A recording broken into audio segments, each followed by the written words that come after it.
कोविड-19 की अलग अलग वैक्सीन की अलग अलग एफिकेसी होती है। अब सवाल ये आता है कि अगर एक वैक्सीन की एफिकेसी 95% है और अगर दूसरी वैक्सीन की एफिकेसी 67% है, तो क्या पहली वैक्सीन दूसरी वैक्सीन से ज़्यादा सुपीरियर है? इसको समझने के लिए हमें ये जानना ज़रूरी है कि एक्चुअली वैक्सीन की एफिकेसी कैलकुलेट कैसे करते हैं। एग्जाम्पल लेते हैं हम लोग फाइजर बायोएनटेक की वैक्सीन का। इसके क्लिनिकल ट्रायल के लिए 43,000 लोगों को इन्वॉल्व किया गया। इनमें से आधों को वैक्सीन दी गई और आधों को प्लेसिबो दिया गया। इसके बाद जब ये लोग अपनी डे टू डे लाइफ में लौट गए तो साइंटिस्ट ने इस बात को मॉनिटर किया कि आगे आने वाले कुछ महीनों में कितने लोग कोविड-19 से इन्फेक्ट हुए। जब ट्रायल एंड हुआ तो ये पाया गया कि इन 43,000 लोगों में से टोटल 170 लोग इन्फेक्ट हुए थे। वैक्सीनेटेड लोगों में से कितने लोग इन्फेक्ट हुए और नॉन वैक्सीनेटेड लोगों में से कितने लोग इन्फेक्ट हुए, ये डेटा हमें बताता है कि वैक्सीन की एफिकेसी क्या होगी।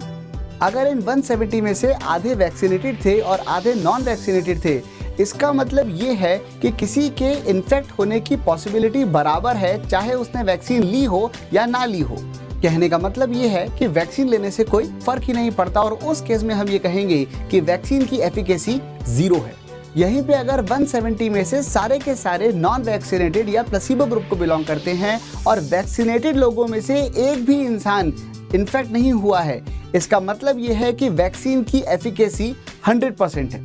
अब जो एक्चुअल ट्रायल हुआ उसके अंदर 170 में से 162 लोग ऐसे थे जो प्लेसिबो ग्रुप को बिलोंग करते थे और जो वैक्सीनेटेड थे उनमें से सिर्फ 8 लोग इन्फेक्ट हुए। इसका मतलब ये है कि इस वैक्सीन की एफिकेसी 95% पाई गई।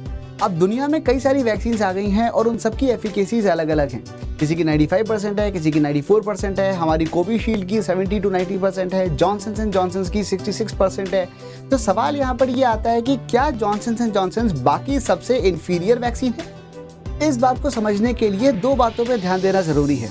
पहली बात तो ये है कि ये नंबर्स आपस में कंपेरेबल तभी माने जा सकते हैं अगर इन सभी वैक्सीन्स के clinical trial same time period और सेम जगह पर किए गए हों। दूसरी और सबसे इम्पोर्टेंट बात यह है कि हमें ये समझना होगा कि वैक्सीन का पर्पस 0 कोविड इन्फेक्शन नहीं है। उसका मेजर पर्पस है हॉस्पिटलाइजेशन और डेथ से बचाना। और ये एक ऐसा टारगेट था जो क्लिनिकल ट्रायल्स के अंदर इन सारी वैक्सीन्स ने 100% अचीव किया।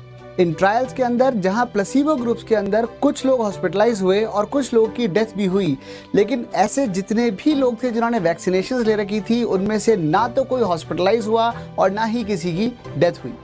तो लौट के आते हैं उस सवाल पे जो हमने शुरू में पूछा था कि कौन सी वैक्सीन बेटर है और कौन सी वैक्सीन वर्स।